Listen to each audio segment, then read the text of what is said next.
Gonna give you guys a bit of a blacktail hunter update. I didn't do too much blacktail hunting this year because it's finally the year that I decided I wanted to go travel the length of the province and see if I could put in the time and find and explore a new area. And that's exciting for me. And it's one of those things, and every time I've driven up north to go guiding and back, you always look at all those mountains and all that open space and think, oh man, I wonder what's running around out there. And I finally did it. I did it twice this year in the same zone. Oh, here come the goats. But I did have I put out a pile of cameras in all my known areas in my blacktail spot where Zeus the moose is, and his buddy, I nicknamed Number 2, which was just a solid bodied 2x3. He was a 3x2 with, I think he had both brow tines in, or maybe one in the beginning. But anyways, he was just a real nice, solid, real big. I noticed his body was freaking huge. He's probably about 3 years old when I first saw him. And I almost shot him. I literally had a dead buck on my back with my bow, and I was packing him out, and Number 2 was standing there with the doe about 15 yards from me on the trail in the big timber. But my release was flipped onto the top of my hand. Otherwise, I would have shot him, because in that low light, not quite sure who he was a real big buck. And I'm glad I did, because then the next year he blew up even bigger. And I nicknamed him Number 2, so he was the Number 2 monster buck in my spot. And I followed him and let him go, followed him, and then Zeus started really blowing up. Zeus and Number 2 blew up out of proportion the same year. They went big, big, big, big, and then all of a sudden they went frickin' huge the same year. So I was narrowing it down to roughly where these guys grow their antlers. And the stretch, so Number 2, I would see him at this particular area during the rut, during November. And usually I'd need a lot of deep snow for them to get to that level where I can hunt them. Other than that, I wouldn't have a clue how far I'd have to go up into those mountains, into the alpine with no roads, to try to figure out where they were growing. It's virtually almost impossible unless you have 6 lifetimes to spare to donate to that amount of time it would take to figure that out, right? And but Number 2 would show up in the same trail 30 kilometers away within the first 2 weeks of December. So as soon as he's like, okay, I'm done rutting, I'm gonna go winter. And he would beeline it 30 freaking kilometers. And I tracked him with trail cameras that whole way, because probably for like close to 20 years now, I've been monitoring some major serious trails that I discovered. It took me a long time to discover them. And that's what I was doing with him. I never found his sheds once. I've looked everywhere, but you gotta imagine how many timbered mountains and hills there are at 30 kilometers. I can't guarantee that when he hit that last camera, that's where he stayed. He could have kept on going, another 10 or 15 or 20, who knows? So he remained a mystery of where exactly he was wintering. So then what happened? So the year of Zeus came around, where it's finally go time. By fluke, by luck, he decided to sit right where they rut and grow his antlers right there. And that's when I knew without a doubt I would get a chance at him. And then because I know from past experience where they grow is where they stay until they start to rut. So I knew I'd get a pop at him, and then I bounced that arrow off of his back. The chase was on. And it was one of the most horrifying, shitty deer seasons because of all the wolves. I saw a Spike, Zeus, and 3 does for the entire fall, and I hunted every single day of October and November for him. And then around the last week in November, Number 2 came through, and the huge fork came through, as they normally did. And then the year after that, Zeus disappeared, never showed on a camera. The last video I had of him was on a migration trail going up, and a big black wolf was behind him in the next video. So obviously that makes you think he got gobbled up. But then again, you never know. So the next year I hunted the same, hunted every day like he was still alive. Never seen him once, never got a trail camera photo of him once, not enough snow. And then all of a sudden Number 2 and the big fork showed up. So now we're missing one monster. So then Number 2 rutted and booked to go do his 30-kilometer trek, I thought. And the last video I had of him was December 9th last year, and he never hit that camera. He never hit any of those cameras. I'd never seen him anywhere. I'm like, uh-oh, Number 2's dead now. Figured probably a cat got him on the way, or a wolf got him on the way. So this fall, I went out early, I laid out all my cameras, and I'm getting a handful of new bucks, potential bucks that need to grow, but they've got great genetics, and not one of my 3 monster bucks showed up. Not one. Zeus is gone, number 2 is gone, the huge fork gone. Gone. So now I'm thinking, what's going on? Are these bucks just not quite making it? Well, due to old age, but I'm like, well, no, there's no way, because those bucks have all just been priming. They're not regressing. They weren't regressing yet. So it's a mystery. You wonder what's going on. Why are these big, old, huge prime bucks just disappearing? But what I can tell you guys with confidence is, and this is in the wild, this is a wild, mature timber, some never been logged, some has been logged. It's not farm fields where they can get on habitual feeding, okay? This is like full-on, natural instinct, wild blacktail, mountain blacktail deer. And what I can tell you with confidence is what they do is they will favor an area for a certain amount of time, maybe 2-3 years, I think 3 years tops, maybe 4. But what these big bucks do is they get up in the morning and they go like this. Where should I go today? They haven't a clue, I'm sure of it. And they just disappear. But that's also exciting as well, because a huge monster buck might appear where you've been hunting forever and never seen him before. All of a sudden, boom, here's this monster you didn't even know he existed, right? But that's what your target bucks do too. That's the shitty deal about it, is you put in a half a lifetime on a certain deer, 2 or 3, and just like that, all that time you put in them is done. It's in the garbage, game over, because they decided to switch it up and vacate that whole mountain. Just because they felt like it. And that's frustrating. And that makes it very hard to pass in big bucks and let them grow too, right? Because you don't know if this is the last year they're going to be right here. Maybe they'll be here for the next 2 or 3 seasons. Who knows? I'm going to shoot that rooster. So anyway, so just so you guys know what just happened just now, this year, is number 2 showed up. And the last time I seen him was on video camera last year, December 9th. And he just showed up out of the blue. Boom, he's still alive. Never seen him rut here once in the rut this fall. I never seen him at all. Nothing. He didn't come back and threw and rut around here on time. There's plenty of does now. We wiped out a bunch of wolves. And but it just goes to show you, because I've got literally dozens and dozens and dozens of people messaging me, comment, what happened to Zeus? Did you get Zeus? Give us a Zeus update. Well, with no Zeus present, I can't give you an update because I'm not seeing him. Don't know where he is. Don't know if he's alive. Don't know if he's dead. So majority of my friends are going, he's dead. He's out of here. He's dead. There's no way he's still alive. And then all of a sudden, number 2 shows up. Same age buck, monster. And he disappeared at the same time, and all of a sudden he came back just a handful of days ago. Just like that.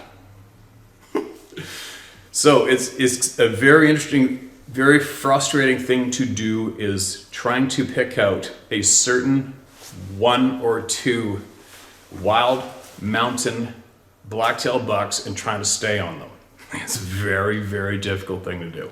The time I had chasing Zeus down watching him for 4 years, was incredibly lucky, incredibly fortunate. One of the craziest experiences I've ever had in my frickin' life hunting. Hands down the best one, I would say, for sure. And bounced the arrow off his back will haunt me for probably 4 lifetimes, but it is what it is. I still got to do it, and I still got to videotape him live, and I got to stalk him 3 times, and I probably had 50, 60 trail cam videos of him, which I've got forever, so that's pretty cool. But I never, in my gut feeling, never said that, yeah, he's dead, that he got chomped by a wolf, because you got to think, a buck like that, to make it that old and that majestic, he is genetically superior and very smart, right? Same with number 2. And then number 2 shows up and shows us all blatantly that, yeah, there is a huge chance Zeus is still alive. Huge. For all I know, he might hit a camera in a week from now. You never know. Maybe he'll come back next year, or maybe we'll not see him ever again. But either way, it doesn't kill your enthusiasm and your drive to keep going, because we're all hunting a Zeus the Moose somewhere, right?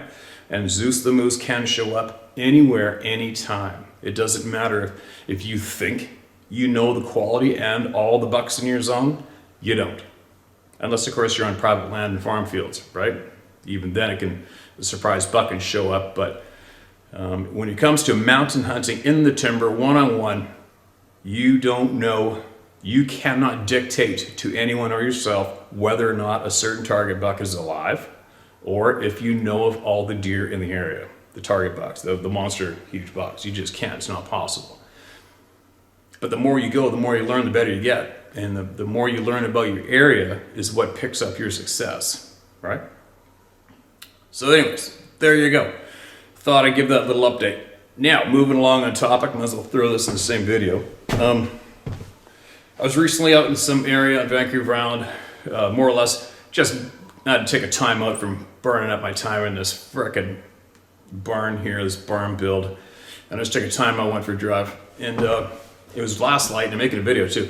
And I just couldn't imagine, I couldn't believe how many people were driving around in the same dead-end road going into this real good-looking bowl with, 4 to 5 foot Christmas trees. And I'm watching these guys right above me. And I understand there's a lot of people out there that aren't physically capable. I get it. But I drove right by these guys, and they're all young guys wearing camouflage, driving around at prime time on their quad and in 3 or 4 other vehicles. And is an example of how frustrating that is for me to watch, because I know it is a 100% waste of time. You might, in that 1 in a million, maybe, come across that rutted up dumb buck that happens to cross that log slash once, but probably not. They're too educated there. What everybody and anyone does when they road hunt anywhere and kill animals from a vehicle from the road, you educate the animals to stay away from the road. You just do. As an example, I've been mule deer hunting up in the interior of BC over the years, and we go along the road, hardly any tracks across the road, 1 or 2. You get into the timber, about 40 yards up into the timber from the road, and the game trail is like this, pounded down parallel along the road, 40 yards in the timber, because they know the road is dangerous. This fall, I went solo up north, and I was hunting whitetail, big whitetail, and mule deer. And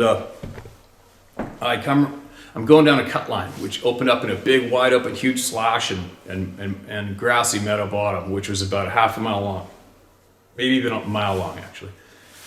And I just I'm just bombing along on my quad to get to where I'm going to hike into the spot where I found this huge buck I wanted to hunt. And there was a group of bachelor elk in there. And those elk are hunted in the fall, and a lot of road hunters, right?